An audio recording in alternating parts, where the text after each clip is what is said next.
Koreyada chivinlar juda ham ko'pligi uchun hozir mashinada ko'chama-ko'cha chivinga qarshi dori sepib yuribdi. Sovuq bilan aylangani chiquvdik. Hamma yo'lni tuman qilib ketdi.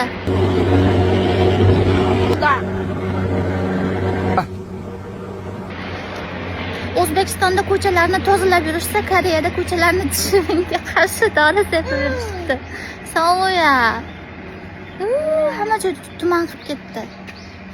Bu odam anaqa kasal-pasal bo'lib qolmasmikin buni hidlagan odam? Birinchi marta ko'ribman ko'chaga shunaqa chivinga qarshi narsa sepib yurishini, lekin eshitgandim. Shunaqa qilishini birinchi marta ko'zim bilan ko'rdim. Koreyada lekin rostdan ham nihoyatda chivinlar ko'p. O'zbekistonda nima deb o'ylaysizlar, shunaqa chivin o'ldiradigan, chivinga qarshi dori sepadigan mashinalar paydo bo'lishini xohlarmidinglar yoki yo'qmi?